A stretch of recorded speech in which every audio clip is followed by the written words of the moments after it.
Всем привет! Мы с вами какое-то время не виделись, поскольку у нас немножечко разрядилось время стримов. И тем не менее, снова рад вас приветствовать, видеть на этом канале и так далее. Как всегда, общее правило такое: можно задавать любые вопросы, но связанные только с боевыми практиками, боевыми искусствами. Даже если ваши вопросы или ваши темы, которые вы поднимаете, будут не относиться к обсуждаемым каким-то темам. Да? Окей.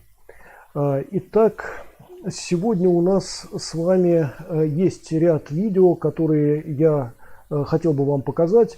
И мы сразу, наверное, начинаем с этих видео. Одну секунду.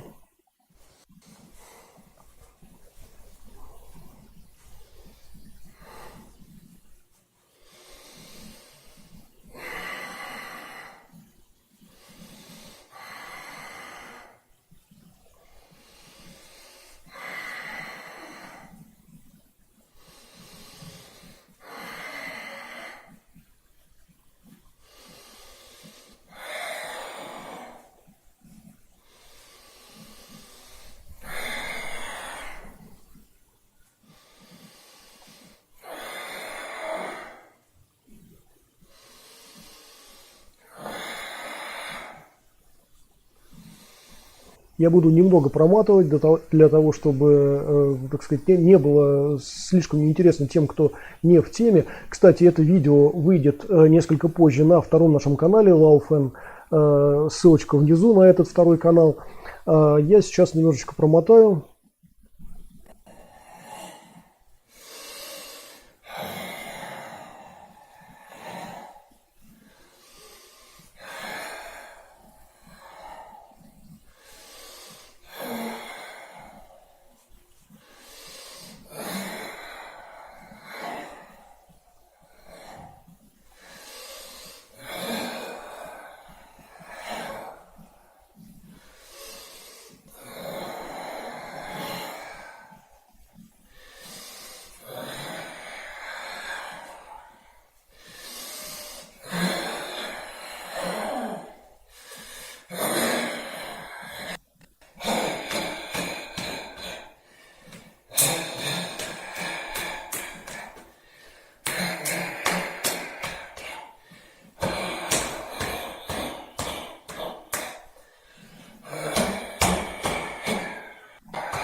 Окей.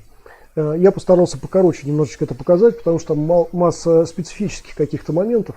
Кому будет интересно, еще раз можете перейти по ссылочке внизу на второй канал. Там это видео скоро выйдет целиком, да, и можно будет с ним ознакомиться полностью. Видео относилось к работе Кнейгун, который имеет отношение к боевым искусствам. То есть это не Нейгун в виде волшебных пассов и успокаивающего дыхания, а то, что было до того, как вот размежевались вот эти вот школы внутренние и внешние, так называемые, да, до того, как Нейгун попал в разряд, скорее, гимнастик сомнительного свойства, а все еще Нейгун оставался частью боевой практики.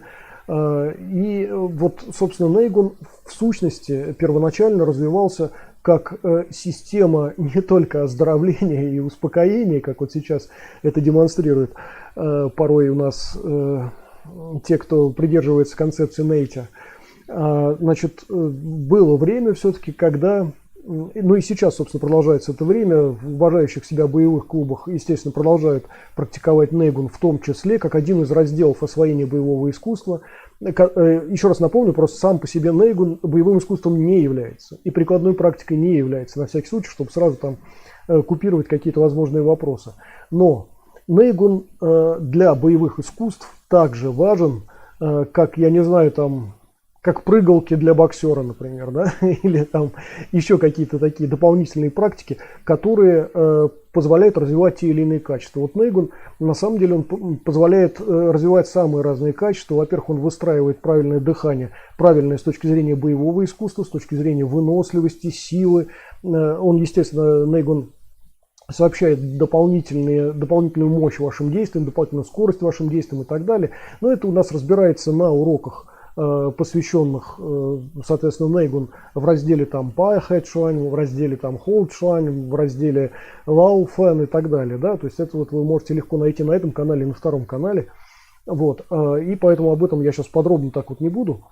Но в целом, да, действительно, изучение Neygun это важная тема, но одним только Neygun ограничиваться, это, конечно, смешно. Это не является боевым искусством, а только отдельным разделом, да, боевого искусства. Окей. Значит, следующее видео, которое мне хотелось бы вам показать сегодня. Давайте сейчас сразу поставлю. Хорошо, теперь уход с линии атаки. То есть лучше всего не быть, да, там, в эпицентре мощных атак, и самим должна быть очень мощная, так сказать, мощный удар. Но чтобы не было, чтобы меньше было, так сказать, пропущенных ударов, нужно после контратаки всегда уходить с линии атаки. То есть каким образом? То есть первое, например, человек атакует двойку сейчас. Да, то есть крюк, видно. Раз. И контратака также крюк идет. То есть вы достанете человека, человек по вам придет. Раз, человек провалится сюда, два. То есть такое движение, поставил, да, с этой стороны. Раз.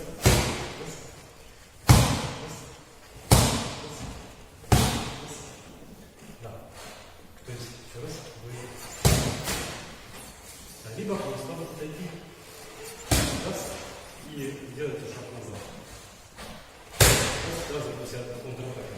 Вы тогда всегда сохраняете себя в безопасности. То есть не важно, какой человек наносит удар, такой проваливающий удар сильный, там двойку сильный. Видите? Все, даже можно сделать контратаку вторую. Ну и естественно для предосторожности лучше сделать.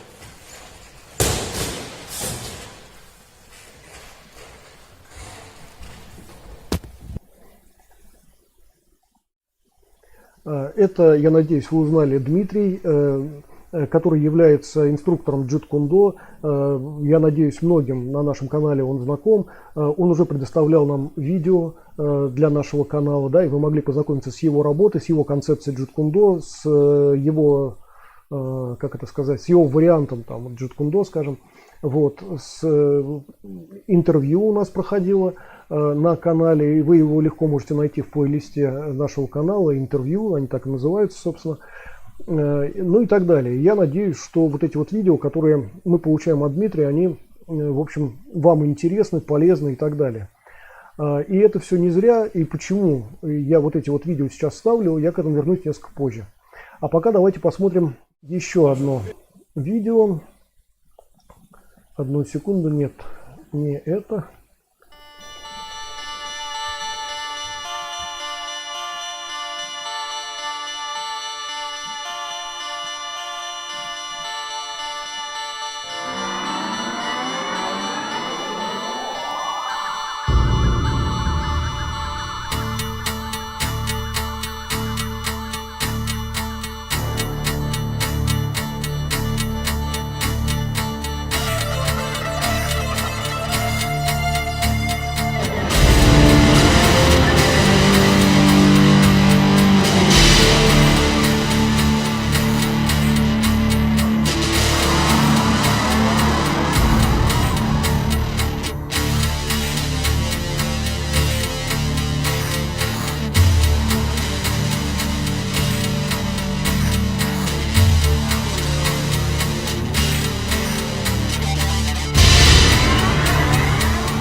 Как видим, часть фрагментов, которые прошли перед вашими глазами, довольно старые, сняты довольно давно. И мы здесь видим Дмитрия явно в более юном возрасте, чем сейчас.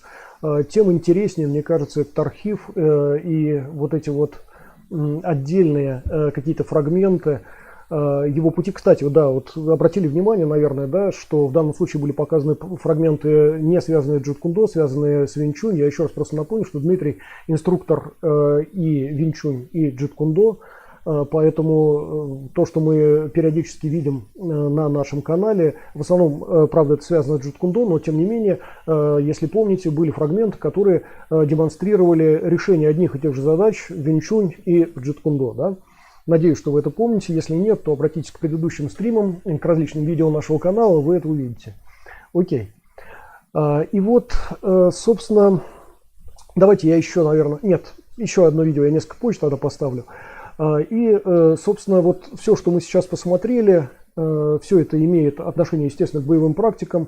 Но в первую очередь я это хотел поставить в контексте того интервью, которое у нас сейчас постепенно выходит. Вы уже посмотрели первую часть интервью с Антоном Бодягиным. Интервью, связанное и с самим Антоном, с его путем в боевых практиках, и с Эншин карате, с его развитием, популяризацией там в России, в Москве. И на эти темы мы еще несколько позже будем говорить в следующих частях интервью. Кстати, ссылка на первую часть интервью с Антоном внизу, в описании к этому стриму. Кому интересно, можете перейти посмотреть. И там же, так сказать, по мере выкладывания других частей интервью будут появляться ссылки, соответственно, на другие эти части. Да? Так вот, я к чему это все говорю? К тому, что вообще вот на нашем канале возникли вопросы, почему канал обратился к Эншин. В тех или иных вариантах были заданы эти вопросы, трижды мне писали об этом. Вот. И в том числе мы обсуждали эту тему с модератором нашего канала слегка. И с одной стороны, да, действительно, канал посвящен традиционным китайским боевым искусствам, но здесь мы касаемся разных боевых искусств, не только китайских, но в основном пытаемся держаться курса боевых искусств, а не единоборств. На всякий случай, для тех, кто не отличает одно от другого, ребята, различие колоссальное, очень большое просто. Единоборство – это спорт. Это спорт по правилам спорта, в рамках спорта, с массой оговорок, специальных требований, часто в какой-то экипировке там и так далее.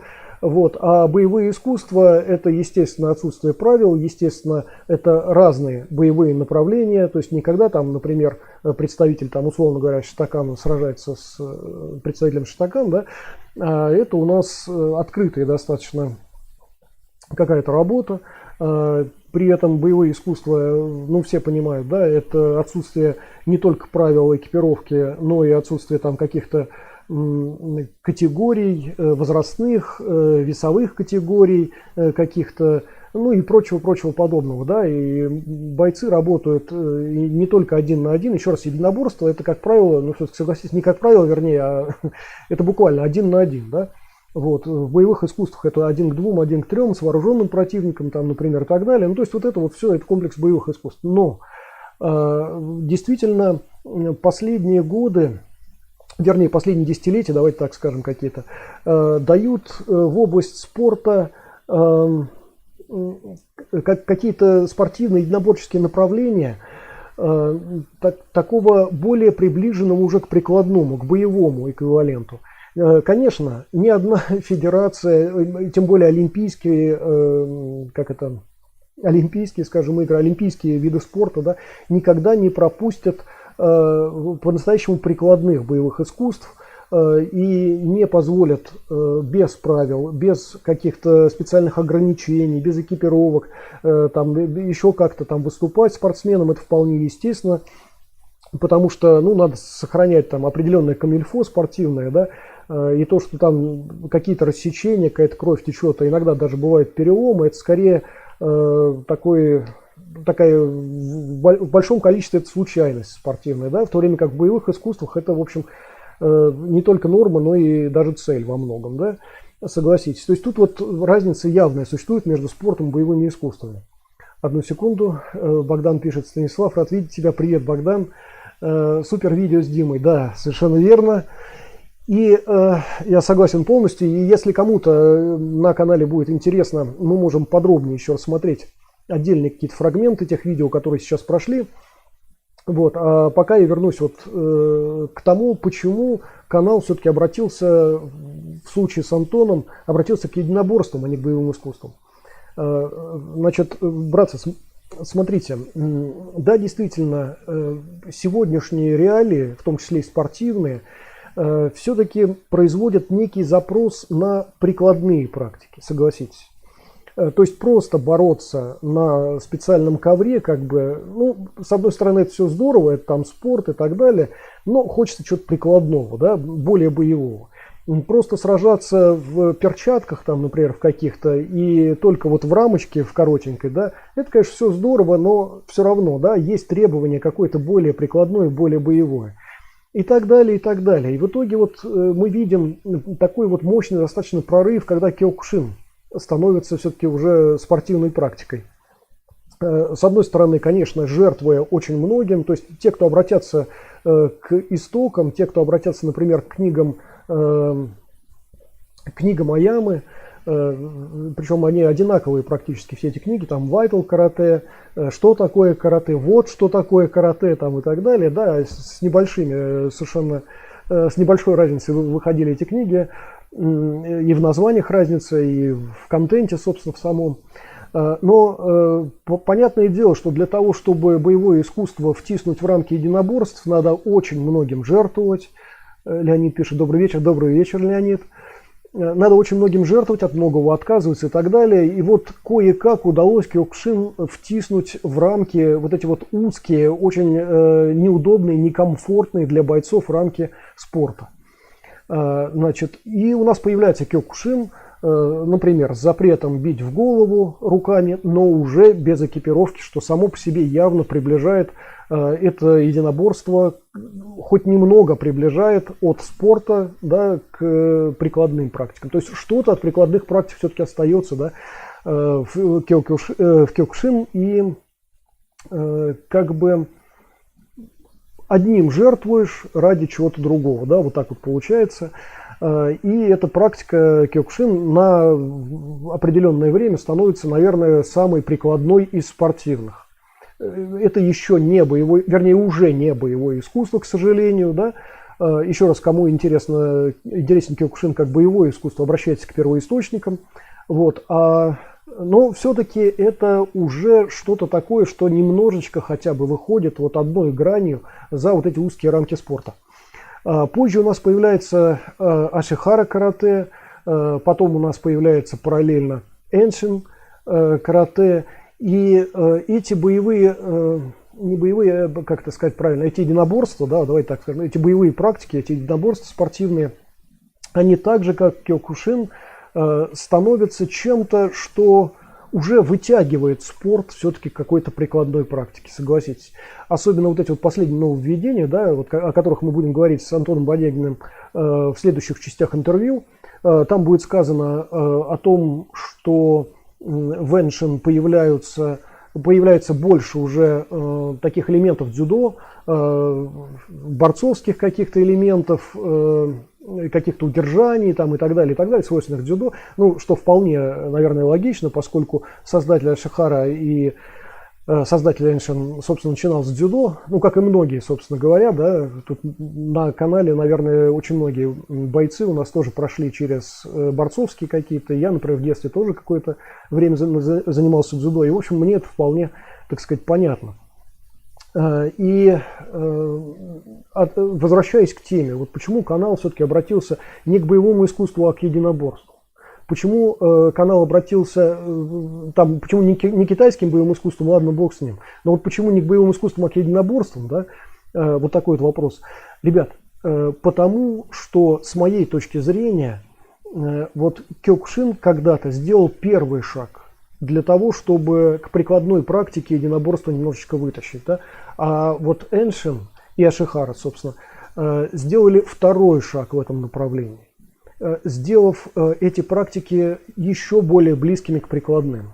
Понятно, что спортивные ограничения, ну, накладывают определенные, как это сказать, определенные условия на подготовку спортсмена. Понятно, что за эти рамки спортсмен не выйдет. И в боевой практике, в реальной боевой практике, понятно, мы не будем делать чего-то, чего мы не умели, чему мы не учились. Мы будем делать то же самое, что делали там на ринге, например, да, на татами делали и так далее. То есть, в сущности, выполнять те спортивные, как это сказать, те спортивные ориентироваться на те спортивные ориентиры, простите за тавтологию, к которым мы себя подготавливали все это время. И вот здесь как раз очень важным является вот эта вот составляющая. Более прикладное единоборство или менее прикладное. Вот как раз об этом мы с Антоном там в том числе будем говорить, вы это услышите обязательно, если послушаете целиком эти интервью, вернее эти части интервью, которые на нашем канале вот выходят. На этой неделе выйдет, на следующей неделе там выйдет. Так что смотрите, я думаю, что это полезно и интересно будет. К тому же Антон очень интересный собеседник, очень опытный практик Эншин карате. Кстати, меня поразило и то, с какой честностью и искренностью он отвечает на вопросы и, знаете, как вот говорится, ничего не скрывая. Согласитесь, все-таки иногда в интервью вы слышали и видели какие-то моменты, когда интервьюируемый немного уходит от ответа, да? То есть есть такие вот достаточно скользкие темы, которые сложно освещать с позиции как раз боевой и прикладной, да? Вот Антон этим не грешит. Это, кстати, очень интересно. Обратите вот внимание все-таки и, кстати, на его канал, и на его слова, которые будут произнесены. Вот. Мне кажется, это очень достойно, это очень интересно. И возвращаясь к теме еще раз, вот почему Эншин фактически делает вот этот вот второй шаг от просто спорта и просто единоборств к прикладным все-таки. Как-то какое-то возвращение такое, знаете, к боевым действительно реалиям, боевым практикам. Почему? Потому что вот этот вот принцип, заложенный как основной в Эншин карате, ну и в Ишихара, естественно, тоже, но сейчас мы говорим об Эншин, принцип уклонов, уходов, не лобовой атаки, движения как бы по касательной, входа в оборону противника тоже не лобового, например, а по касательной и так далее, да?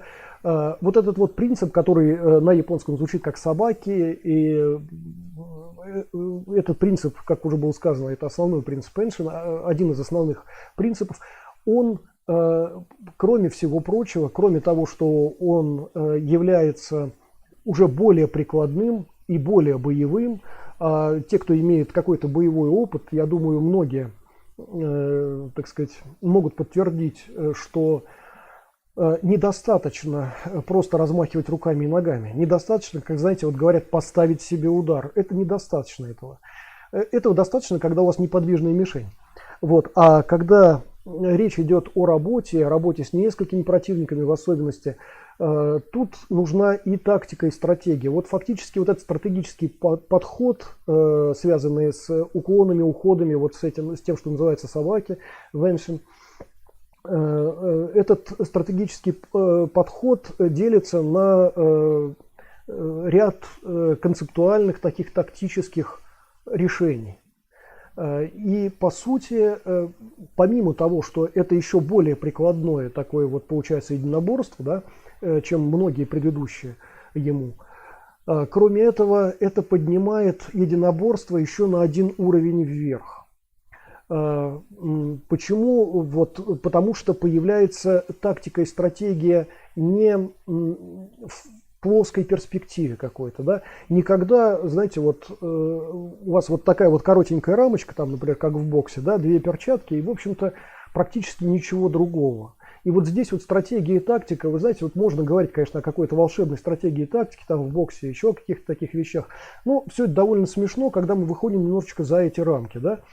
Когда мы видим бойцов более свободных, не таких закрепощенных, как в боксе, там, например, да, которые не имеют таких ограничений уже и так далее. И вот там мы видим действительно стратегические и тактические решения. То есть свобода в более свободные рамки, пусть даже какие-то есть условные рамки, например, но они более свободные, и, соответственно, появляется другая стратегия и тактика. Ну, например, Киокушин, к тому же мы обратимся, несмотря на то, что это лобовое такое единоборство, все-таки достаточно, и настроено исключительно на одного человека, как единоборство, как спортивный вид, да.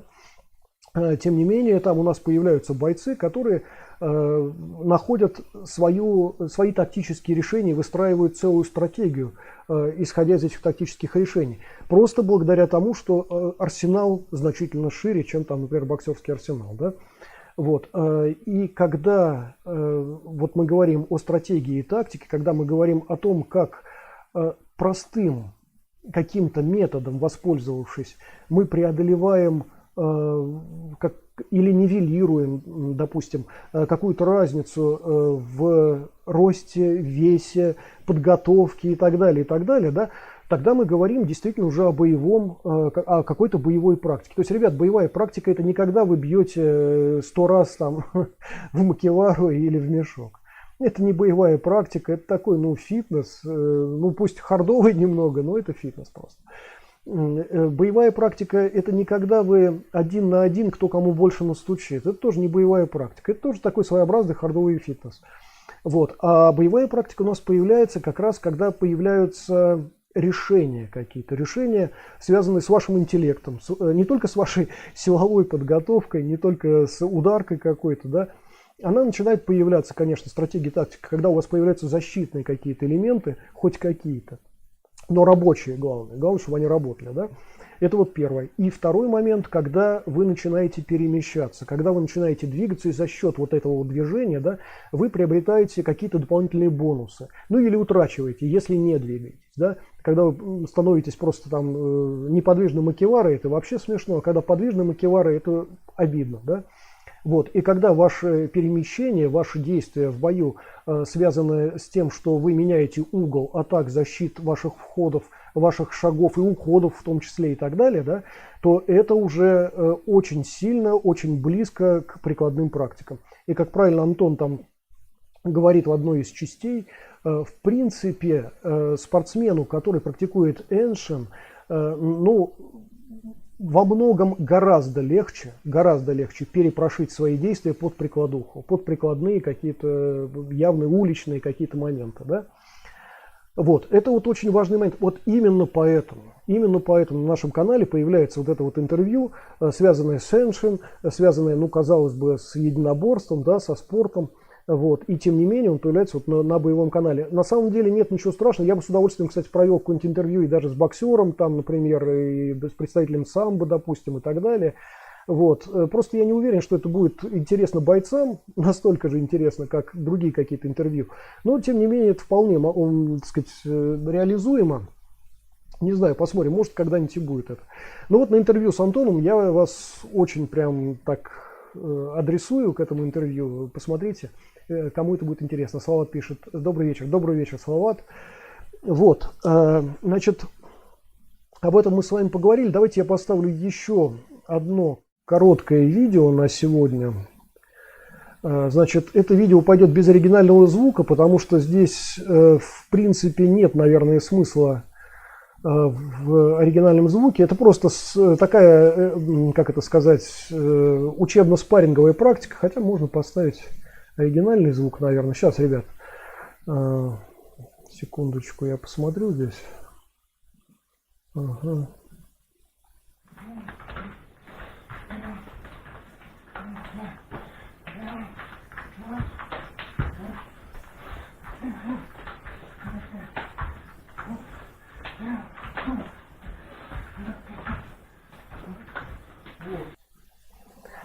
Да.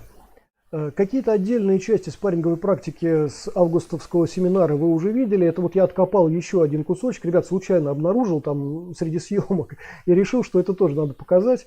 Вот такой вот небольшой кусочек, который у нас заснялся. Как и в прошлый раз, ребят, приношу извинения, что я еще не перебирал все, что было отснято на этом семинаре, на августовском. Обязательно я до этого дойду, обязательно все это переберу. Сейчас просто, как-то руки не доходят, как у нас говорят. Васин пишет: Минасан Кунбалва, Станислав Сан. Иван, доброго вечера. И, значит, вот это вот мы тоже немножечко посмотрели, просто я хотел показать, как еще один небольшой фрагмент семинара. Я хотел, ребят, еще на самом деле для этого семинара я хотел показать, вот помните, у нас обсуждалась тема начала боя, значит, к тому же какая-то тема заявлялась, что там какие-то винчунские защиты не работают. Кстати, на примере видео с Дмитрием, которое вот мы посмотрели совсем недавно, да, я думаю, вы убедились в том, что, в очередной раз, вернее, убедились в том, что все работает. Но мы с Мишей тоже засняли небольшой фрагмент, связанный с этим, и я почему-то его не могу найти. Может быть, я потерял этот фрагмент, это очень жаль. Хотел как раз на этом стриме показать. Но надеюсь, что найду. Надеюсь, что он не утрачен совсем. Там идея была, значит, в том, чтобы сначала показать, ну, просто обычный таншоу или тансао, как он работает от прямых, от боковых, и когда неизвестно, там, с какой руки там это все прилетит, например, и так далее. То есть это, в принципе, такая, как сказать, обыденность винчунь. Позже мне хотелось показать, что происходит, если по каким-то причинам вы перемещаете руку во время атаки противника, да? Почему это важно? Потому что, помните, я говорил о том, что, в принципе, в течение одного короткого, казалось бы, движения, одной короткой атаки вашего противника, вы можете произвести 2-3 своих действия, если они короче, логично, в 2-3 раза, чем, значит, действие вашего противника, чем атака вашего противника. Вот там вот как раз я хотел это показать, как вполне легко успеть поперемещать свою руку и защититься от атаки, которая в вас летит, да? И даже практически не ориентироваться на то, с какой руки это все полетит, потому что, перемещая вот так вот руку, ну, кратко достаточно, да, вы можете, собственно, парировать действия как левой руки, так и правой руки противника. Там такая вот была история. Ну, не знаю, ребят, найду или не найду, там как-то пока сложно мне это отыскать. Окей. Значит, и вот это вот мы с вами немножечко посмотрели, обсудили. Если, ребят, есть вопросы по тем видео, которые вот мы просматривали сейчас, задавайте их. Если нужно, мы можем вернуться к этой теме, к этим темам, вернее. Кстати, относительно первого видео, которое мы посмотрели, там был у нас Нейгун такой, связанный с Lao Feng, с освоением Lao Feng, и Виктором демонстрировался этот Нейгун. Еще раз, кому это интересно, можете перейти к началу этого стрима. Там не целиком, правда, показан был этот сюжет, а целиком он будет показан на другом нашем канале, на Lao Fen. Вот. Просто еще раз напомню, что осваивая Lao Feng, мы обращаемся в том числе к боевому Нейгун, к тому, что укрепляет ваше тело, правильно формирует вашу конструкцию, добавляет вам скорости, силы, мощи там и так далее. И кроме того, наконец-то вы начинаете улавливать те опции, которые были невозможны для вас. Вот мы уже обращались к тому, что сухожилия являются вообще настоящими источниками силы, далеко не мышцы, не мышечная масса, а именно развитые сухожилия. Но их, конечно, сложно, гораздо сложнее развивать, чем значит, мышечные вот эти вот волокна, потому что для того, чтобы мышцы развить, ну там, да, покачали немножко железо, вот у вас бицепс там увеличился, да, например, да, немножечко поотжимались, там с трицепсом то же самое, ну и так со всеми мышцами это достаточно просто. Регулярность, в принципе, здесь является решающей. А вот когда мы говорим о сухожилиях, там немножко другая история, к этому подойти очень сложно, особенно людям, которые рассчитывают все время на мышечную массу. Им действительно просто откровенно больно использовать сухожилия. Это касается, кстати, сухожилий не только ног, но и рук, и корпуса там, и так далее. Вот. Но это более далекие какие-то шаги. А первые шаги в Нейгун обычно, когда вы делаете, вам очень сложно стоять в более низком шаге, да, просто потому что мышцы не выдерживают такой нагрузки, и это вполне естественно.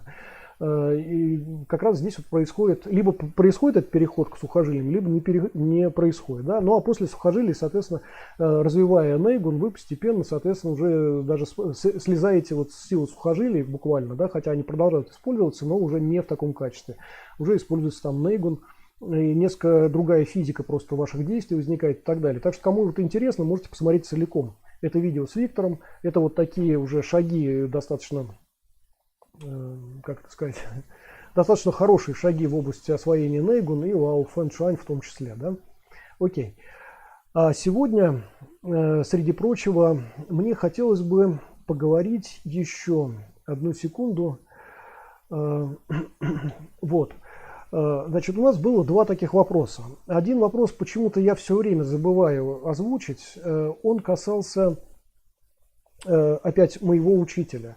Некоторых очень интересует все-таки тема моего учителя, но это, как правило, люди залетные, те, кто, в общем-то, не слушает обычно эти вещи. И то, что вот я сегодня, например, расскажу и скажу, тоже наверняка просто не будет услышано вот этими гражданами, которые просто заходят, задают один вопрос и убегают, да?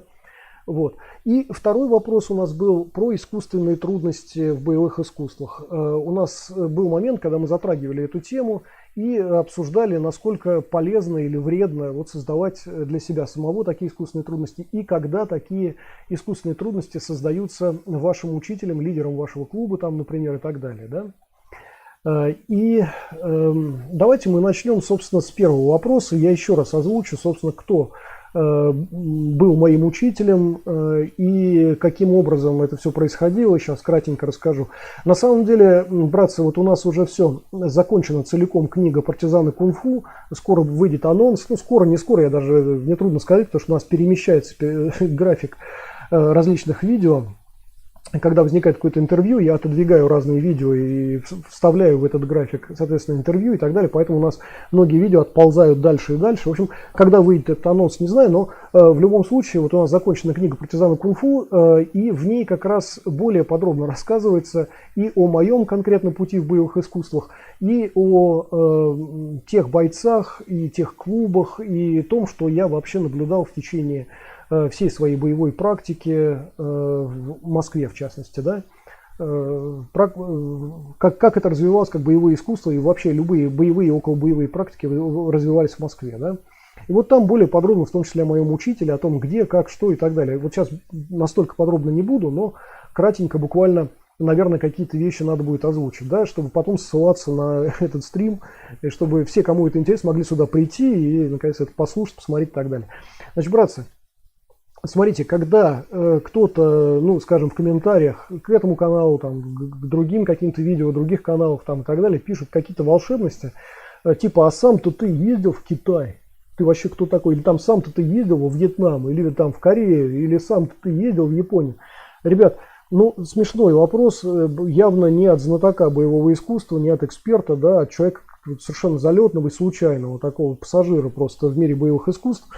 Значит, ребят, во-первых, прошло время, когда эти государства, которые являются некими плавильными котлами отдельных боевых направлений, да, когда эти государства были закрыты. Ребят, Корея вообще не закрыта. Япония не закрыта уже давно, там 60-х годов. Китай в принципе не закрыт. Вьетнам не закрыт тоже, я не знаю, там и так далее. Лаос, там Таиланд, да, и так далее. Вот кому интересно, какие боевые направления, можете посмотреть там на историю страны, в которой родилось это боевое направление, и убедиться, что эта страна не закрыта, и да, действительно, вы можете туда съездить. Ребят, и вот эти вот вопросы там, а вы сами-то там были, ну, во-первых, это странный вопрос с точки зрения просто туризма. Вот этот даже боевой туризм аттракционный, да, который существует в Таиланде. Ребята, вы знаете, да, многие знают, что можно поехать в Таиланд, если у вас денег достаточно. Вы можете там за год заплатить за вот этот вот туристический тур в пределах одной какой-нибудь школы, там, Муай-Тай. Вот, целый год, собственно, вы имеете право находиться в стране, заплатив вот этой вот школе. Да? Чем вы там будете заниматься, это ваше личное дело. Может быть, вы приедете оттуда неплохим бойцом, может быть. А может быть и так себе. Очень многие возвращаются вообще никем. И вот это вот просто аттракцион. Поэтому вот это вот, а ты сам-то был в Таиланде, ну, это смешно. Очень многие были в Таиланде, очень немногие вернулись оттуда бойцами, да. Тоже касается и Японии, Китая, Вьетнама, Кореи там, и так далее, и так далее. Это вот во-первых. Во-вторых, еще раз, об открытости этих стран. Открытость стран означает не только то, что вы сами можете туда съездить, как вот этот вот псевдотурист такой или псевдобоец там какой-то, да, аттракционный, а к вам могут приехать. И то, что кто-то пишет, а сам-то ты вот ездил там, например, в Китай, это настолько смешно. Если, ребят, если кто-то съездил на неделю в Китай, вот реально за неделю он овладел каким-то боевым направлением, каким-то удивительным. Даже если на год вы туда поедете, у вас достаточно денег, вы поедете туда на год, на 2, на 3. Ребята, это всего 3 года практики будет. А мало кто так делает. Обычно туда едут на неделю, на 2, на месяц. 2 раза вы туда съездили на месяц и все, да? Ну, 3 раза. Ребят, 3 месяца практики со своим учителем. Вы серьезно считаете, что вы чем-то овладели? Да нет. Ну, наверное, человек, к которому вы ездили, там вот этот вот авторитет, наверное, просто пытался исправить ошибки лоха просто. Обычного лоха, который к нему приехал, денег ему заплатил, там, и ну, какие-то ошибочки ваши он попытался исправить. Вы не вернулись оттуда бойцом, вы не вернулись оттуда экспертом, никем вы не вернулись. Если вы съездили в около шаулинские вот в эти школы и приехали с сертификатом волшебным, что вы за неделю получили там, да, ну хорошо, замечательно. Очень скоро всему миру будет уже понятно, что сертификат ничего не стоит, да. Неделя, вам там могут написать даже год, там, я за 5 лет, вы на неделю приехали, вам за 5 лет, заплатите просто денег, на 5 лет вам дадут. Вот, но это тоже, ребят, ничего не значит. Поэтому, когда вот говорят, что там, а мой учитель, вот он ездил в Китай 2 раза там, или 3 раза, или там даже регулярно, с какой-то унылой регулярностью туда ездят, ну, ребят, ну это смешно немного. Ну, турист ваш учитель, да. И вы сами турист, наверное. Очень здорово, но в области туризма, может быть, вы эксперт, а в боевой области, может быть, и нет, да. Поэтому сейчас, в принципе, уже отлажен вот этот вот трафик такой, когда в школы там российские, украинские, я не знаю, там белорусские школы там и так далее, приезжают учителя из тех или иных стран. Приезжают на семинары, приезжают немного преподавать там и так далее. Ребят, согласитесь, когда вы едете там в Китай, например, на неделю, и когда к вам приезжает Китай на много лет, это большая разница. Поэтому писать вот это вот, а сам-то ты туда-то ездил, там, например, сам-то ты там был, ну, это сразу вот выдает человека далекого от боевых искусств явно. Так вот, возвращаясь к теме. В моей жизни как раз обратная была ситуация. Не я ездил в Китай, а Китай приехал ко мне. Ну, немножко звучит, конечно, странно, но фактически это было именно так. Я еще раз напомню, что значит, я начинал боевые искусства, свой путь в боевых искусствах, когда это уже было запрещено в СССР. Тогда это, в общем, был СССР. Вот эта вот закрытая компания, какая-то закрытая непонятная страна, где ничего нельзя вообще, и где разрешены были самые безобидные практики. Еще раз напомню, это была вольная борьба, классическая борьба, немножко самбо, еще меньше дзюдо и бокс. Вот самые безобидные практики были разрешены, все остальное было под запретом. Даже дзюдо, кстати, считалось таким, знаете, ну, пропагандой все-таки что-то не советского. Поэтому секций дзюдо было очень мало, к сожалению. Его вытесняло самбо, как правило, да. Так, одну секундочку, Леонид пишет, современное карате это единоборство, но там при обучении есть перемещение в бою на 3 шага и в ката. А в кумите еще по-другому. Но в карате осталось что-то от боевых искусств, методики обучения. Да, совершенно верно. С этим нельзя спорить, но еще раз просто напомню, что есть вот направления карате, о которых мы говорили, такие как кёкушин, как ашихара и как эншин, которые делают откат назад, как раз к боевым искусствам делают вот шаг назад такой, да, для того, чтобы войти в рамки единоборств, войти в рамки спорта, пришлось отсечь очень многое, но вот все-таки такой откат небольшой назад произошел, и я думаю, что это очень полезно, очень важно, очень такая хорошая тенденция, мне кажется. Леонид пишет, после кёкушин бывал на семинаре по другим японским направлениям, дайторю, да, мне было проще. Окей, да. Итак, я продолжу по поводу учителей и...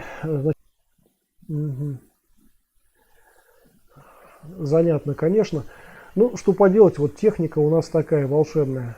Не всегда все хорошо срабатывает, да? Так, секундочку, Влад пишет, здравствуйте, у меня мой тренер по карате был из дзюдо, из Динамо. Ну окей, а я, помните, даже рассказывал об одном тренере карате, который вел Шитакан в одной очень большой школе, у него было достаточно много учеников, там, по-моему, человек по 50, по 60 набивалось в зал, вот, а сам он был боксер, на секундочку, да, но тем не менее вел тренировки по Шитакан. Вот такая тоже была история забавная. Так, Влад Доржели пишет, в 1979 году появилось карате в Донецке. Окей, супер. Так вот, я начинал свой путь в боевых искусствах, когда это была еще Совдепия, это был советский строй, и все было под запретом. И, в общем, существовали такие подпольные, подвальные какие-то для очень узкого круга так называемой секции, да, или базы, еще это называлось базами. Так вот, в моей практике было такое, что, я еще раз просто напомню, я очень искал учителя стоящего, я обошел какое-то количество таких вот подпольных секций. Ну, по каким-то совершенно субъективным причинам карате меня, например, не устроило. Предложений таких было, ну, не завались, но много. Можно было найти достаточно много. И помните, я рассказывал о том, как я посещал ряд каких-то в то время, в ту эпоху еще запрещенных вот таких вот баз карате. Вот. Меня это не очень устроило, и я продолжал искать китайские боевые искусства, поскольку у меня была тяга именно к этому формату, как к формату, во-первых, определяющему в принципе боевые искусства мировые, во-вторых, как к формату очень объемному, очень широкому, с широким выбором, с широкими возможностями и так далее. Ну вот с этой точки зрения, собственно, я искал традиционные китайские боевые искусства. В итоге я их нашел. Благодаря одному моему знакомому получилось надавить на как раз выходца из Китая, который одного из своих учеников, на секундочку, ученику тогда было 34 или 36 лет, от моему учителю, да, то есть ученик это не в смысле маленький ребенок, там, а ученик. Вот, значит, и он вынудил, собственно, этого ученика вести вот такую юношескую базу, или как это, тренировки, в общем, для юношей, для таких, вот как я. Я у него был первым, потом подтянулись там еще несколько человек, и нас было в итоге, по-моему, 6 или 7 человек, вот так вот, если, так сказать, всех сложить. То есть небольшая совершенно была группа, ну, которая, правда, постоянно дополнялась еще бойцами взрослыми достаточно, которые вот тренировались, собственно, у выходца из Китая, о котором я сейчас говорю, да. Вот. И это продолжалось на протяжении нескольких лет. И я просто к чему это веду? К тому, что поездка на месяц, на два в Китай, пусть даже к удивительному авторитету в области боевых искусств, или две такие поездки, или три такие поездки, да, это совсем не несколько лет, когда вот еще раз Китай приезжает к вам, да. Это несколько другая история. И еще раз напомню, что тренировки, которые у нас, вот, например, проходили, минимум времени на одну тренировку уходящего было 3,5 часа. Самая большая была 4,5 часа, насколько я помню. То есть в среднем там часа 4, наверное, получалось у нас тренировки, да. Вот. Я к тому, что просто это не формат там 40 минут, например, там, не формат там часа или даже полутора. То есть это такой достаточно серьезный формат. Никогда с вас уже там течет 10-й град просто пота, и когда там иногда даже как подгибаются коленки уже от усталости и так далее, да. А все это надо совмещать все с учебой там, и, ну, в общем, это было непросто достаточно. От многого приходилось отказаться. Вот, это было сложно, это было тяжело порой и так далее, но в итоге ты постепенно вот начинаешь понимать, что это того стоит. Так вот, это просто в качестве ответа тем, кто ищет какую-то информацию, там, например, об учителе, и трындец как гордится тем, что его учитель там 1-2 раза съездил в Китай, например, или там еще куда-то, да. Ребят, еще раз, лучше, когда Китай приезжает к вам, да. Это другой формат. Так что вот, пожалуйста, ну, просто постесняйтесь, там, не пишите такие глупости больше, да, задавайте более существенные вопросы. Это вот, во-первых. И во-вторых, я еще раз просто напомню, что этот канал посвящен не лично мне, он посвящен боевым искусствам. Боевым искусством в принципе. Поэтому там, ну, можно, конечно, обращаться к моему какому-то пути боевых искусств, но не ради этого канал затевался. Еще раз, если вы хотите услышать или прочесть там о моем пути в боевых искусствах, обращайтесь к книге «Партизаны кунг-фу», там вы все это найдете, да. В смысле, на этом канале мы говорим о боевых искусствах вообще. Леонид пишет: поездка, например, в Таиланд имеет смысл, если выступаешь на ринге. Да и это не особо имеет смысл. Ребят, слушайте, давайте я не буду сейчас сам вот это вот все рассказывать, но люди, которые туда съездили, если вы свяжетесь с этими людьми, только не с такими людьми, которые считают, что их поездка туда там на полгода, например, сделала из них офигеть каких мастеров, у нас есть такие, да, даже медийные такие есть. А надо обратиться к тем людям, их гораздо больше, которые не считают себя офигеть мастерами после этого, да, и которые могут вам рассказать об особенностях вот этих тренировок в Таиланде и вот этих рингов там и всего остального. Вот они вам расскажут, и вы поймете, что не так это все сложно, не так это все эмблематично и сокровенно и так далее. Ну, то есть это, в общем-то, такое потоковое, достаточно, как сказать, поточный метод просто зарабатывания денег. На самом деле, да, действительно, если вы, вот в принципе, кстати, вы можете перейти на специальные форумы. Вот есть такой форум Винского, например, он очень развитый, да, есть и другие, конечно. Вот, вы можете туда перейти даже и позадавать вопросы людям, которые хотят жить в Таиланде, или которые уже живут в Таиланде. Вот вы поговорите с ними.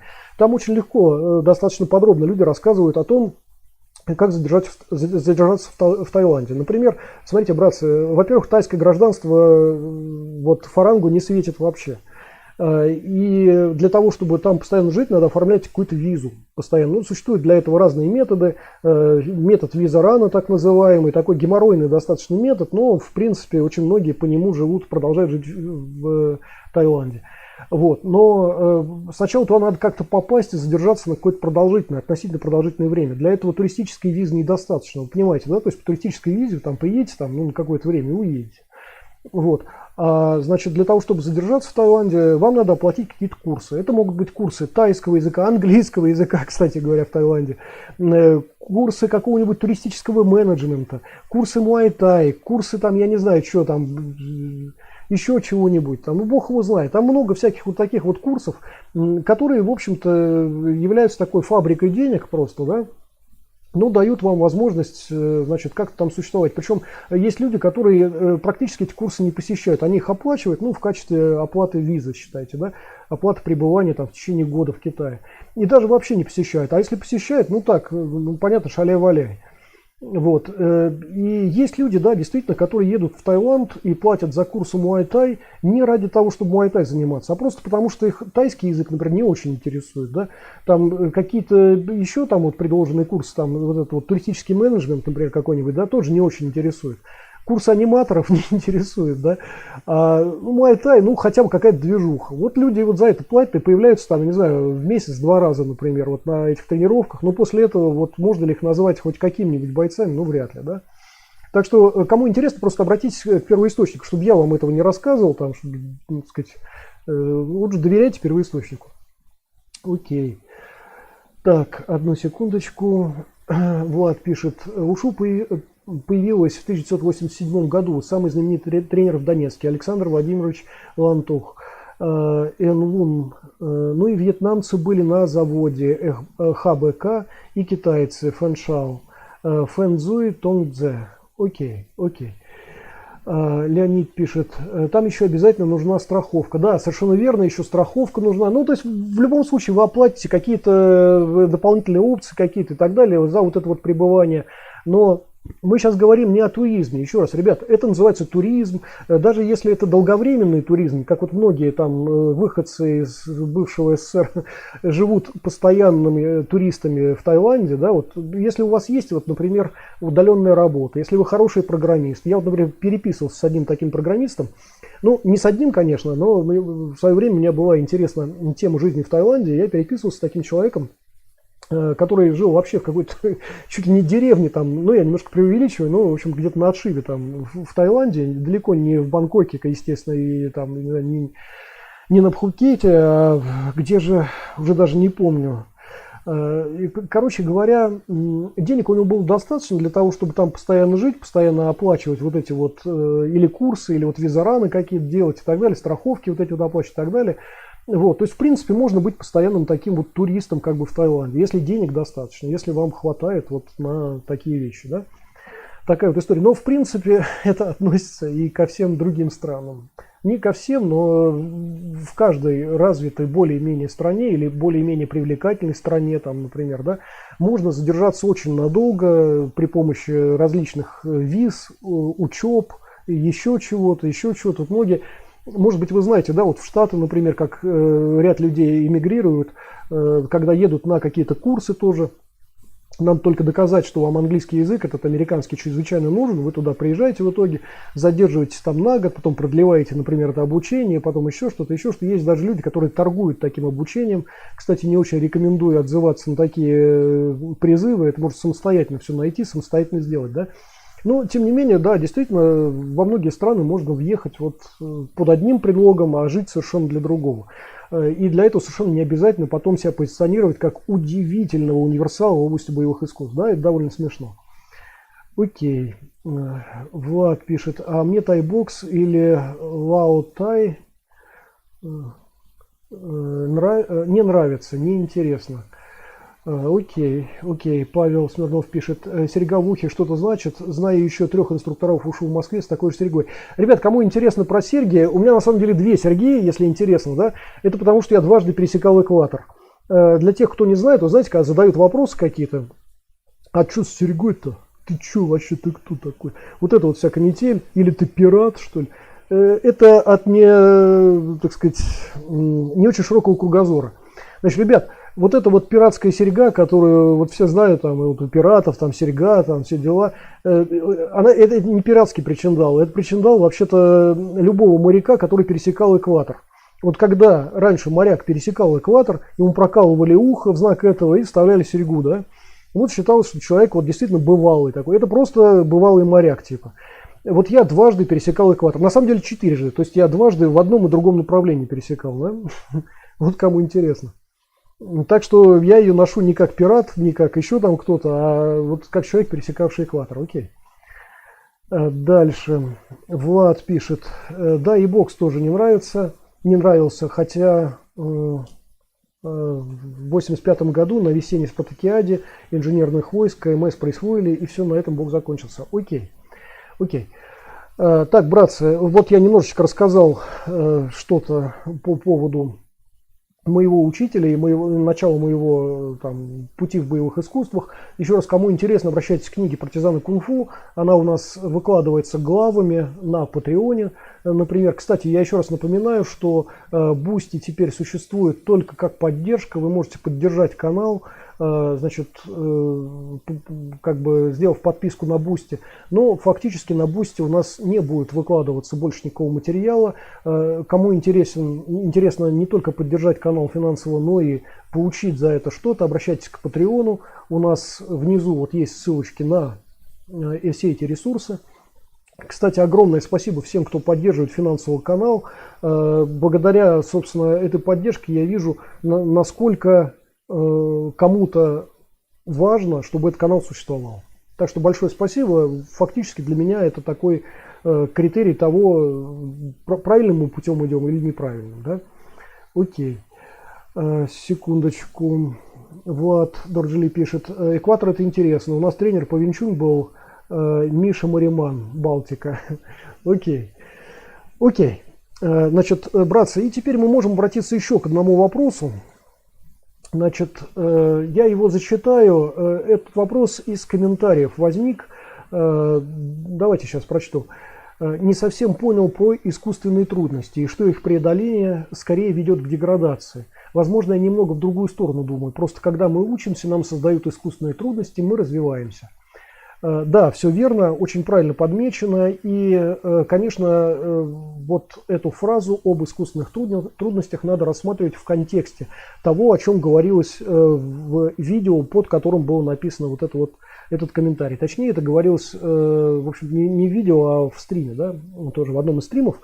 Вот, и речь шла, ну давайте кратко буквально, речь шла просто о том, что существуют искусственные затруднения. В некоторых клубах, а иногда и когда вы самостоятельно тренируетесь, вы тоже создаете некие искусственные трудности, далеко не конструктивного характера. Вот мы говорили как раз о деструктивных трудностях. Да, действительно, давайте начнем сейчас с конструктива, с того, что в принципе путь обучения — это всегда путь усложнения. Когда мы учимся там математике, простейшей алгебре, ну не алгебре, а как-то арифметике, да, в первых классах, когда мы там к одному прибавляем 2, а потом от них вычитаем там еще 1, там, например, да, учимся арифметике, понятно, что это первые шаги только. Потом мы уже обращаемся к там, я не знаю, к квадратным, к биквадратным уравнениям, потом мы там еще к чему-то обращаемся и так далее, да. Мы обращаемся к каким-то более сложным функциям, там, котангенсам, синусам, косинусам, я не знаю, и так далее. Находим их отражение в алгебре, в тригонометрии, в геометрии и прочее, да. И продолжая свой путь в этом направлении мы идем от простого к сложному, что вполне естественно и логично. То же самое у нас на пути в боевых искусствах. Мы тоже начинаем с достаточно простых вещей. Согласитесь, очень многие, приходя в боевые практики, представляют себе бой как один раз ударить сильно. Ну, что-нибудь такое смешное достаточно, да? Но потом оказывается, что, во-первых, одного раза достаточно только когда ваш противник связан по рукам и ногам. Во-вторых, вопрос силы – это очень сомнительный вопрос уже потому, что мы начиная размышлять об источнике этой силы и продолжая эти вот какие-то мысли, мы понимаем, что сила силе рознь, что понятие мощи и силы, например, это разные вещи, да? Какая-то эффективность тех или иных атакующих действий зависит нередко от глубины воздействия, иногда от легкого даже прикосновения. Ну вот я еще раз напомню, если мы говорим о корпусе, корпус важно промять. Когда мы говорим, например, об атаках в голову, то проминание совершенно ни к чему, голову надо сотрясти. И это уже совершенно другой момент, да? Тут надо промять, здесь надо проколебать. Это разные подходы.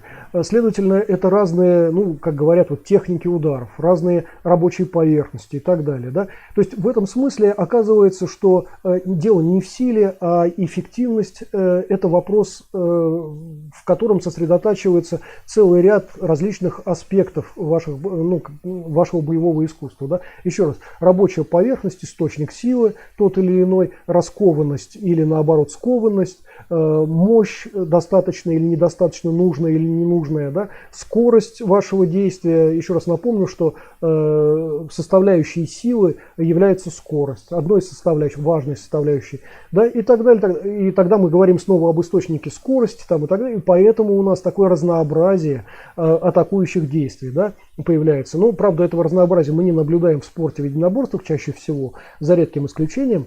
Но в боевых искусствах мы видим, что вот это разнообразие техник, разнообразие так называемых стилей, на самом деле разных боевых направлений, оно связано как раз с тем, что именно развивается в рамках того или иного боевого направления. Да? Это может быть подрагивающее усилие, которое очень быстрое, у которого сила которого и воздействие, эффективность которого зависит от скорости и от скорости взрывной, причем такой, да, не мышечной, причем, что очень важно, да, потому что мышцы реагируют слишком долго, слишком медленно, и мышцы-антагонисты мешают, на самом деле, мышечной работе основной. Да? Это довольно такая, это тема вообще к физиологам. Если к физиологии человеческого тела вы обратитесь, вы это увидите. То есть тут надо менять, конечно, источник силы, источник скорости и так далее. Вот мы получаем там какие-то разные подходы к этому. Есть боевые направления, в котором там, например, вращение вокруг поясницы определяет все. Когда мы говорим о худшване, например, да, то вращение вокруг поясницы и тазобедренные и коленные суставы фактически, если очень упрощенно, это определяющая тема, например, в кулаке тигра, да, отнюдь не сложенная ладонь там определенным образом, а именно вот то, о чем я сейчас сказал. Потому что источник скорости, силы и мощи заключается именно вот в этих вот аспектах. Поэтому, например, худшуань так не похож, например, на пай-хэдшуань, например, да, совершенно другие техники используются и так далее. Вот. Ну и дальше, вот развивая всю эту тему, мы приходим к тому, что потом следующий этап осознания какого-то, что атакующих действий тоже недостаточно. Достаточно одного спарринга с чуть-чуть более умелым бойцом, чем вы, и вы понимаете, что, собственно, атаковать пытаться можно 100 раз, но когда в вас также 100 раз прилетает, это уже несколько дряблая позиция, и оказывается, что надо все-таки уделять внимание тому, о чем говорит ваш учитель. А он вам все время говорит, что надо защищаться, надо учиться защищаться. Делай вот так, вот это вот так работает, это вот так работает. Да? Вы начинаете практиковать это. Оказывается, что боевое это искусство, оказывается, это то, что вас защищает. Это не то, что там выводит из строя вашего противника. Еще раз напомню, если вы защищены, всегда сможете проатаковать противника. Если не защищены, противник всегда сможет проатаковать вас. Да? Это, так сказать, аксиома просто боевого искусства. И в этом смысле, да, вот вы какое-то приходит новое осознание, что, оказывается, вот в чем дело-то. Оказывается, надо быть защищенным. Но потом проходит немного еще времени, оказывается, что и этого мало. оказывается, для того, чтобы ваши действия были достаточно эффективны, нужно включать еще перемещение, нужны шаги определенные. Да? Здесь возникает вопрос тактики. Как только вы осваиваете хотя бы несколько тактических решений, возникает понятие стратегии уже. Да?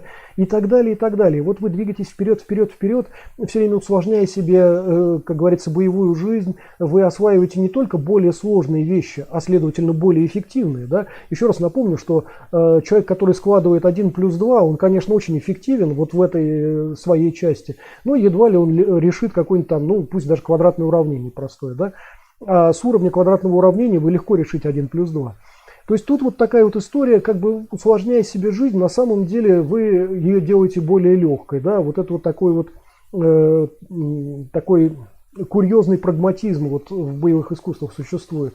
И, кстати, вот мы с Антоном Бодягиным в интервью об Эншин карате как раз обсуждаем этот момент, когда мы говорим, вот в других частях вы услышите там, когда мы говорим о ката, например, о различных, как раз я вот там говорю о том, что ката старые, окинавские ката, они очень простые. Это такие вот прям пинаны практически, но в которых где-то местами такими возникают элементы, которые сейчас мало кем используются, а элементы очень интересные и очень эффективные. Они просто сложнее для обучения, для освоения, как бы, да, для практики, и не находят им применения. Даже в бункае их начинают совершенно по-другому пояснять, объяснять там и так далее. А это простое действие. Вот там действие такое вот есть, как раз я его привожу в интервью.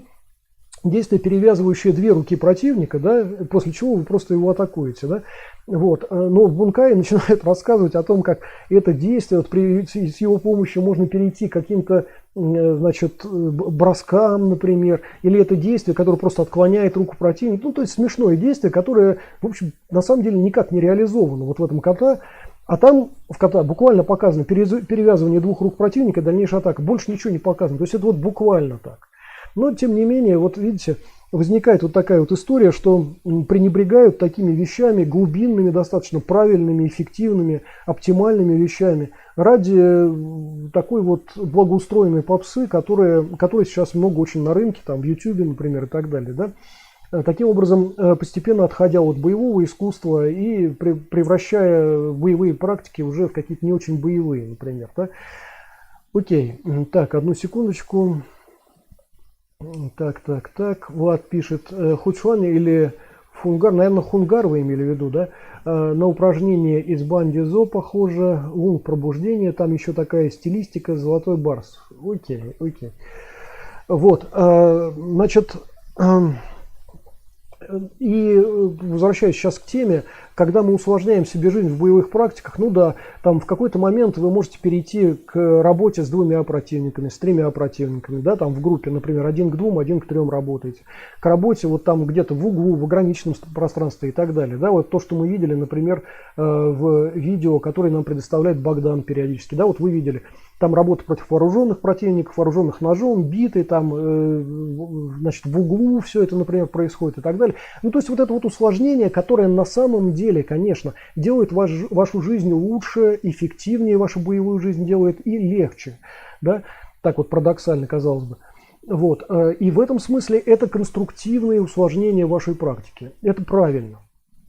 Но когда мы говорили об усложнениях деструктивных, я имел в виду в первую очередь разные обвесы, которые кажутся привлекательными, но которые действительно являются просто дополнительной тяжестью, дополнительным, как это называется, дополнительным обвесом таким, да, утяжелением таким. Вот. И в первую очередь, говоря об этом, я имею в виду, например, ну вот я еще раз просто с самого простого, приходишь в какой-нибудь клуб, а там полтренировки зайчиками скачут, да, то есть занимаются ОФП. Вот. Понятно, что это, в общем, не боевой клуб, они там наполовину боевые, наполовину это ОФП люди занимаются, да. Это вот как раз тот самый обвес. лишний, с моей точки зрения. Нет, это совершенно нормально, когда какой-то физухой, например, специальный занимается человек дряблый, например, вот он пришел там в клуб какой-то, а он дрябленький такой, он не очень подготовленный. Ему дают отдельное задание, он отдельно выполняет какие-то там специальные действия, пока не войдет в нужную кондицию, например, да. Это можно понять, но когда бойцы уже с хорошим стажем, там каким-то несколько лет, например, продолжают делать то, что положено делать первокласснику, ну, это, конечно, уже несколько выводит на какие-то сомнения, да. Вот. Это вот ненужные обвесы, это вот как раз те самые ненужные сложности. Еще раз хочу напомнить о том, что я как-то раз говорил о клубах, в которых умышленно создаются сложности для прогресса бойцов. И помните, я уже говорил о том, что есть такие клубы, и вот эти умышленные сложности, умышленное недоразвитие бойцов связано просто со страхом потерять доходы. Доходы от боевых практик сейчас, прямо скажем, не очень высокие, за исключением отдельных граждан, которые ездят на семинары, продают очень дорого свои семинары, на них очень многие там участвуют. Вот. Каково качество этих семинаров там, и так далее, это не мне судить, сами судите, пожалуйста. Вот. Но, как правило, доходы от боевых практик довольно низкие. И уход одного ученика из вашего зала, значит, явно серьезно сказывается на доходах лидера этого клуба, да? Вот, поэтому вот это вот стремление немножко чуть-чуть не додать, немножко создать сложности, чуть-чуть не доучить где-то и так далее, да, конечно, это перекашивает и в принципе направление клуба, и перекашивает саму практику боевую, и в конечном итоге на самом деле работает против такого учителя. Он, конечно, долгое время получает какие-то финансовые бонусы свои, но в сущности его клуб постепенно опускается все ниже и ниже на дно, просто потому что его бойцы как раз недоготовлены. И в этом смысле я, например, вот придерживаюсь несколько другой концепции. Я считаю, что надо как можно быстрее, как можно оптимальнее подготовить максимум бойцов для того, чтобы просто клуб был мощным и сильным. И дальше просто идея заключается в том, чтобы постоянно поддерживать этот уровень и развивать эти возможности, да, то есть уже идешь не вверх, а вширь, как бы, да, и вот тогда клуб становится по-настоящему мощным, не надо ничего замалчивать от бойцов, не надо ничего от них прятать, чему-то их не доучивать там и прочее, прочее, прочее. С моей точки зрения, это гораздо более эффективный подход, но, как говорится, хозяин барин, и вот есть такие клубы, которые вот создают как раз такие вот умышленные сложности, да. Вот в первую очередь о таких сложностях деструктивных я говорил. Так, одну секундочку. Леонид пишет, в расшифровке кота есть еще развитие техники. Мне нравится бункай, который показывает Филимонов из Годзюрю. Окей. Но это надо уметь применять в бою. Ну, собственно, вот бункай, по идее, это аналог йонфа. По идее, это то, что и является применением. То есть это надо уметь применять, но уже вот на уровне бункая. Это надо вот разбирая и применять, да, естественно. Так, а если это неприменимо, или если это еще надо куда-то дотягивать, ну, значит, так себе бункай, между нами говоря, как мне кажется, ну, окей. Влад пишет, ОФП это детская группа, ДНД, Д не Д, лишь бы не дома. Лишь бы не дома, да. Окей, согласен. Да, действительно, на самом деле ОФП, СФП всякими можно вполне дома заниматься. И я вот своим ученикам, например, все время говорил в клубе, ребята, вы сюда приходите не ради упражнений, если вам что-то нужно еще сверх этого, делайте это дома, да. А здесь вот мы занимаемся боевым искусством только прикладухой там и так далее. Окей. Вот, значит, вот относительно каких-то искусственных сложностей мы с вами поговорили, и теперь сейчас вот коснемся короткой темы искусственных сложностей при самостоятельном при самостоятельной практике боевых искусств, да. Значит, да, действительно, я наблюдал ряд бойцов, и я бы даже сказал, большинство из бойцов, которых я знаю, и которые самостоятельно практикуют, создают себе вот эти вот умышленные сложности деструктивного плана. Сейчас мы это еще более широко обсудим, и просто я сейчас оговорюсь немножечко, как это происходит. Значит, смотрите, вообще вот самостоятельная практика – это важная часть вашей практики. Если вы посещаете какой-то даже очень хороший клуб, у вас замечательный лидер клуба, какой-то хороший боец там и так далее, да, одних таких посещений недостаточно. Но согласитесь, вы ходите туда не каждый день, не 7 дней в неделю и работаете там по 4 часа, например, да, значит, на тренировках. Скорее всего, это посещение там 2 раза, там 3 раза в неделю, иногда даже раз в неделю, там, например, и так далее. То есть понятно, что посещая какой-то клуб боевой, вы просто берете на себя обязательство еще самостоятельно тренироваться. И вот когда вы самостоятельно тренируетесь, да, дошлифовывает это ваш учитель. Да, он видит, в каком вы состоянии находитесь, каким вы приходите после самостоятельных тренировок, собственно говоря, на эти тренировки, на общие. Да, вот, и может вам что-то подсказать, там, правильно ли, неправильно ли, хорошо ли, плохо ли, но тем не менее может. Но в какой-то момент у многих бойцов либо возникает вот такая брешь в посещении клуба. Ну, все может быть, вы уехали там в командировку длительную, например, да, вы оторвались от своего клуба, другие клубы вас не устраивают по разным причинам, например, и так далее. Может так случиться, что ваш клуб просто сдулся, например, тоже такое может быть. Ну вот кончился клуб, там учитель уехал, например, да, вот. Может быть ситуация там еще какая-то, ну, например, вас чем-то вообще не устроил вот этот клуб, а других просто нет, и вот все, вы самостоятельной практикой занимаетесь. Есть еще вариант, когда спустя несколько лет боец просто сам уходит в самостоятельную практику, что в принципе очень правильно. Такая самостоятельная практика дает больше свободы, а к моменту там какому-то там через 2, 3, там 4, например, года, да, вы начинаете понимать, какой свободы именно вам не хватает, там, например, в рамках клуба, вот, где бы вы хотели развиться, в какой области, в каком направлении, как бы, внутри вот, боевого искусства вы хотели бы развиться, и где ограничения этому существуют и так далее. Поэтому самостоятельная практика – это вообще норма. И в традиционном карате, например, черный пояс, первые данные, это фактически уже самостоятельная практика, ребят. То есть на уровне там 1-2 лет, пока вы с цветным поясом ходите, например, да, вроде как вы под надзором под каким-то. После первого дана, ну, уже фактически все, вы уже имеете право и возможность заниматься самостоятельно. То есть там это вообще достаточно быстро как бы этот период происходит. И понятно, что вот в жизни каждого бойца, еще раз просто скажу, в жизни каждого бойца возникает такой момент, когда вы занимаетесь самостоятельно. И это надо уметь. Это надо практиковать. И практикуйте, ребята, это пока вы еще посещаете своего учителя. Пока вы посещаете свой клуб, уже параллельно практикуйте, в том числе самостоятельно между тренировками, да. Это, ребята, очень важно, потому что будет момент, обязательно будет момент, когда вы останетесь без своего учителя, когда вы останетесь без своей вот этой привычной зальной практики, и вам надо будет как-то продолжать этот путь. Вот на этом, в этот момент очень многие срезаются, уходят вообще из боевых искусств, что очень жаль, даже причем достаточно такие перспективные бойцы на этом ставят крест. Вот как только закрывается какой-то клуб, как только учитель куда-то уезжает, там, или не дай бог умирает, там, например, и так далее, да. Вот, то есть учиться этому надо, и самостоятельная практика – это важная, еще раз, часть вашего пути боевого. Вот, и возвращаясь все-таки к теме сейчас, значит, когда вы самостоятельно практикуете, конечно, нет внешнего участия какого-то, которое раньше вот было, которое раньше исходило от вашего учителя, да, который так или иначе корректирует все-таки ваши действия, в том числе и тренировочного характера.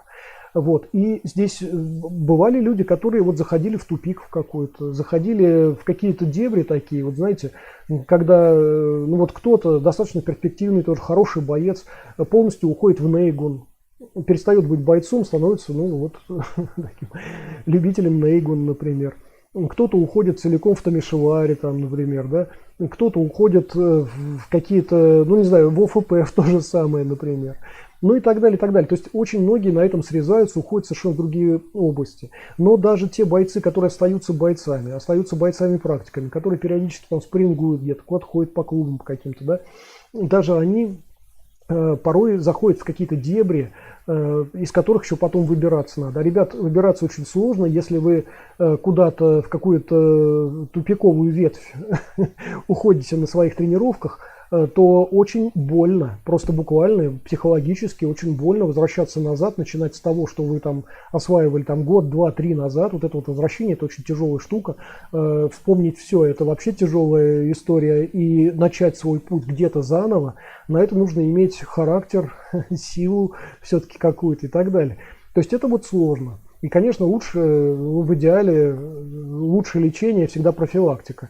И в данном случае лучше, чем вот это вот возвращение устраивать, наверное, лучше просто не допускать вот таких тупиковых ветвей. И тем не менее, еще раз скажу, что большинство из бойцов, которых я знаю, которые самостоятельно, в том числе, практиковали боевое искусство, заходили в такие дебри, сбивались с пути хорошего, эффективного, оптимального какого-то, вот, уходили в какие-то непонятные вот тупики такие, да.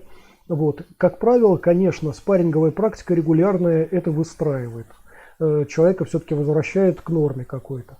Но не всегда такая практика, во-первых, возможна, и, во-вторых, не всегда она бывает адекватной. Если вы спаррингуете с представителями какими-то самооборонщиками, какими-то еще, с людьми такими от постспорта, около спорта, например, какого-то и так далее, эта практика не всегда хорошо показывает ваши возможности. Вам слишком легко, например, да, с такими представителями, и, в принципе, вы все равно дотягиваете, как бы все хорошо, но потом оказывается, что в работе уже с бойцом, с каким-то, да, что-то где-то вы не дотягиваете. Раньше вот, например, могли дотянуть, а сейчас вот чувствуете, не дотягиваете, да. Какая-то проблема возникает. Одна, вторая, третья, четвертая, десятая, да. От чего-то уклонились, что-то забыли, от чего-то ушли, что раньше у вас хорошо работало, да. Вот, начали развиваться не в ту сторону, в которую стоило бы, например, развиваться, да. Например, вот опять, там, недавно я вспомнил Худшуань, Кулак Тигра. Вот вы работаете в Худшуань, а там разнообразная достаточно техника, в том числе работа ногами, хотя главное это все-таки работа руками там. И вот представьте себе, что практикуете Худшуань и уходите в сторону прыжковых ударов ногами. Нет, это нужно, это неплохо, это все замечательно, но когда вы делаете акцент исключительно на такой вот узкой области, конечно, вы уже вываливаетесь из широкой вот этой области Худшуань, уходите в очень узкий такой поток, который перестает вас демонстрировать как представителя Кулака Тигра и демонстрирует как какого-то, опять, человека близкого к фитнесу скорее, да. Вот понимаете, о чем я говорю. То есть вот это вот зауживание какое-то, уход в какие-то специальные области, вот это как раз те самые искусственные препятствия, которые люди себе постоянно на собственных тренировках создают, на самостоятельных тренировках. Это факт. И всегда это идет под серьезными, это все имеет под собой достаточно серьезные причины и не менее серьезные последствия. То есть, когда вы решаете, что вам надо очень серьезно отработать вот такие-то элементы или такие-то техники, или, например, работу в нижнем регистре, там вы начинаете активно работать подсечками, например, работаете лежа там и так далее, да, и это становится очень комфортно для вас в какой-то момент. В какой-то момент вы просто, просто бог вот нижнего регистра, да, вот. И вам все время кажется, что и в среднем, и в верхнем я прекрасно работаю. Или наоборот, обратная ситуация. Большинство людей, кстати, уходит в верхний регистр, совершенно забывая о нижнем, и все, и пропуская удары такие, которые, в общем, могут даже лишить жизни. Да? Такие атакующие есть, не могут даже что-то с ними сделать. Вот такая вот история. Вот как только у вас появляется мысль, что вы должны отработать что-то особенно существенно, чему-то особенному должны уделить специальное внимание, ребят, сразу ловите себя на этой мысли и говорите себе, что вы будете это отрабатывать, но в контексте всего, что вы уже хорошо знаете.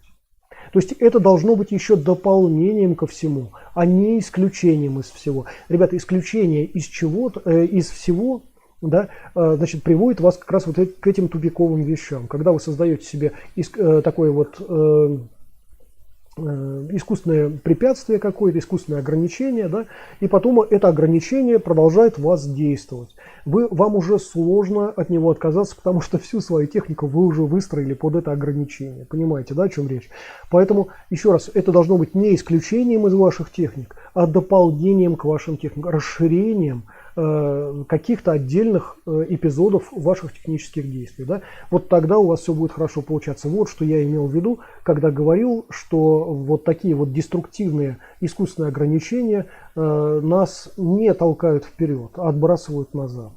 Вот, собственно, ответ на этот вопрос.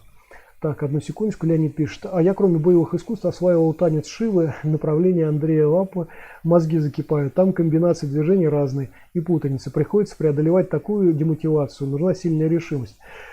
Ну окей, я не в курсе этой темы, ничего не могу сказать по этому поводу.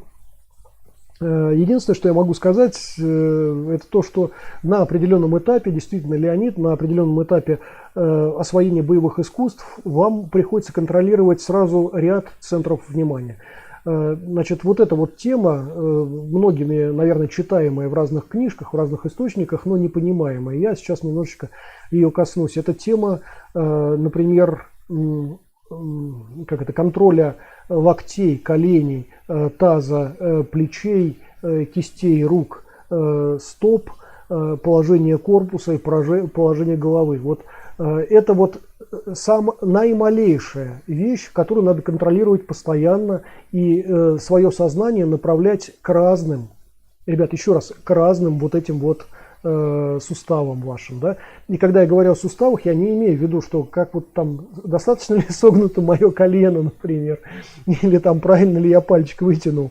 Я вот вообще не об этом говорю, не об этих волшебностях, а о том, что именно контролирует сейчас ваша голень, там верхняя часть голени. Это зависит, естественно, от колена и от положения стопы. От положения локтя, от его направления, например, да, зависит положение предплечья и уровень вашего плеча, например, а следовательно положение вашего корпуса. И когда оно приходит в противоречие с вашим движением, ну, с вашим шагом, например, да, там, условно говоря, шаг вас выкручивает там, в левую сторону, а положение локтя заставляет поднимать правое плечо и продвигать его там, ближе к противнику. Ну, понимаете, да, это противоречие. Все, значит, это вот уже плохо стало. Вот поэтому такое количество центров внимания – это важная вещь. Но на самом деле, конечно, вот то, о чем я сейчас сказал, это все не совсем так. На самом деле вы контролируете таким образом несколько направлений одновременно. И положение ваших противников в пространстве постоянно корректируете при помощи собственного тела. Вот что важно, да? То есть вот такая вот история. И здесь, да, действительно, вам приходится вот нелинейно соображать. То есть это, знаете, вот были старые игры какие-то, вот Тетрис, например, да, линейная достаточно игра. Вот, или какие-то линейные квесты, где вот пока ты не отгадаешь какую-то загадку, там дальше не пройдешь на следующий уровень, да. А вот сейчас вот появилось все-таки поколение таких явно нелинейных игр каких-то. Я думаю, что они многим все-таки гораздо интереснее, чем линейные. Вот то же самое в боевых искусствах. Здесь у вас нелинейное мышление. Здесь вы контролируете очень много центров внимания и очень много процессов одновременно. Да? То есть в течение доли секунды, пока ваш противник думает только о том, как выкинуть один свой правый кулак, вы в это время уже просчитали все.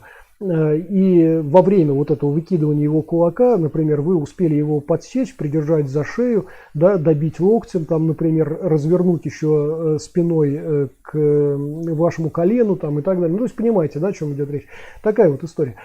Это все просчитывается вот, прямо в процессе действия. Да?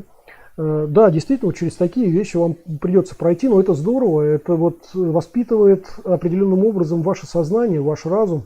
И, кстати, когда вот мы говорим о медитациях, вот мы касались уже этой темы, например, да, медитация фактически бойца – это отражение, в общем-то, его боевых навыков, так или иначе. Как вот знаете, говорили, что владение клинком самурая, да, определяется по тому, каким образом он каллиграфирует. Ну вот в данном случае таким вот явным отражением боевых каких-то техник, да, является медитация бойца. Если вы в медитации мыслите линейно и последовательно, значит вы еще не стали хорошим бойцом.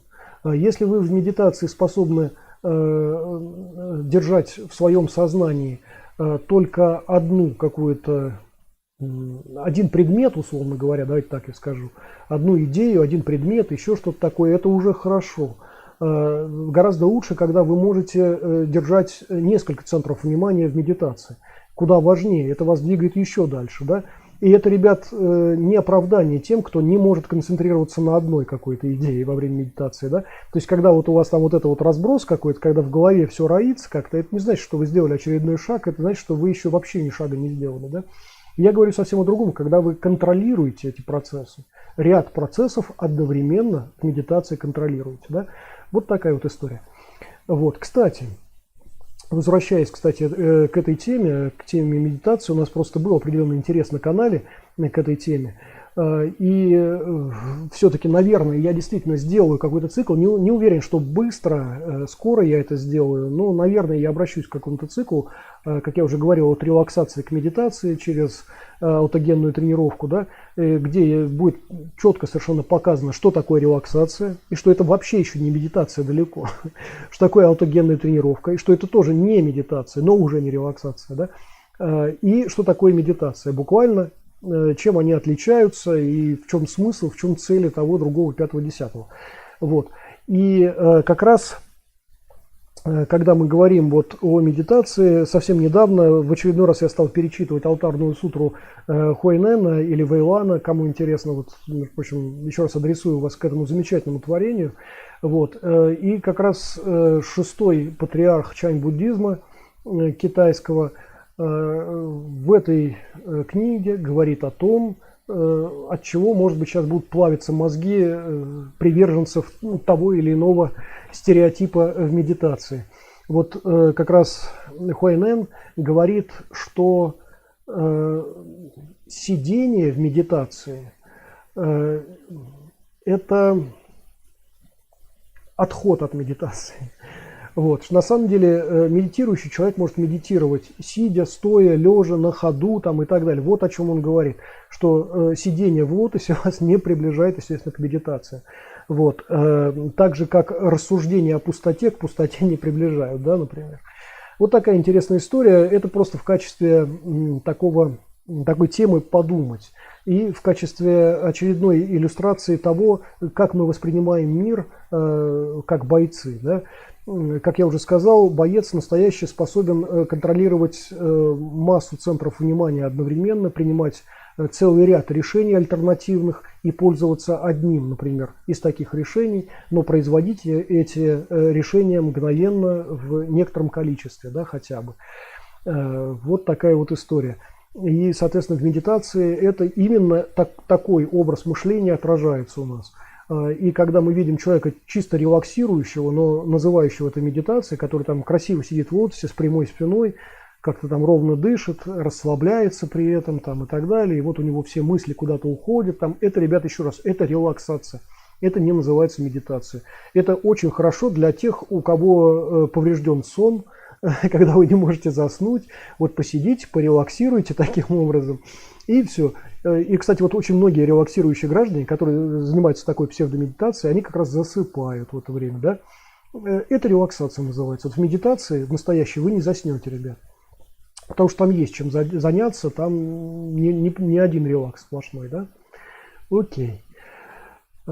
Так, Влад Доржели пишет, медитация разного рода садханы это хорошо. В Бандизо есть одна из медитаций головое пение, как по чакрам. Окей, я слышал об этом, окей.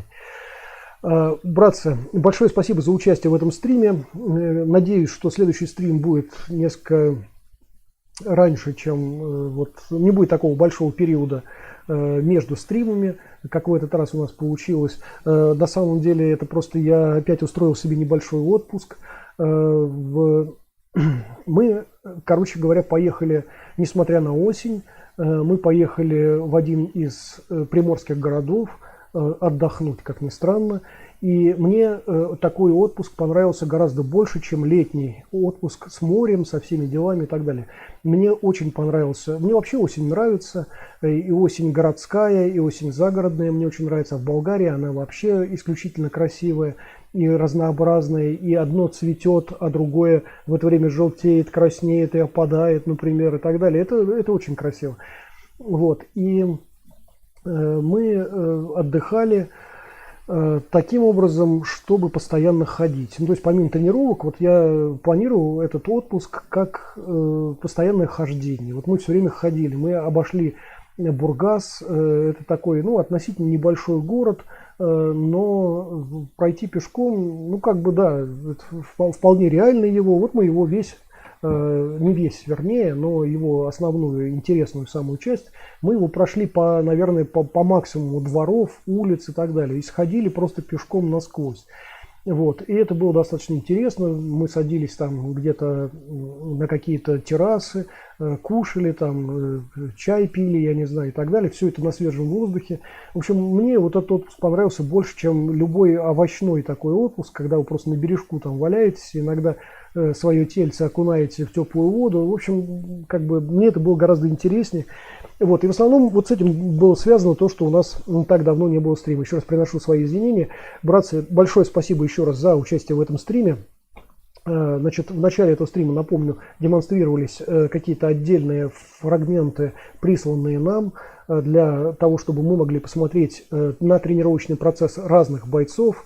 И там был представлен Нейгун от Виктора, был представлен Джит-Кундо и Винчунь от Дмитрия. Причем разные были такие фрагменты. И, наконец, там небольшой был момент, связанный с прошедшим семинаром августовским этого года. Да? Еще раз вам большое спасибо. Не забываем подписываться, делиться, ставить лайки, писать комментарии, жать колокольчик, чтобы ничего не пропустить. Переходить по ссылкам внизу и на плейлисты нашего канала. Там внизу масса ссылок на ресурсы, содержащие информацию о боевых искусствах. А на плейлистах нашего канала вы найдете, наверное, ответ на все вопросы. И довольно быстро найдете, поскольку эти плейлисты – это буквально папки, в которых легко уже сориентироваться. Да? Каждая папка названа по теме соответствующей. Я думаю, вам будет легко. И еще раз благодарю всех, кто поддерживает этот канал. Счастливо, хороших вам тренировок.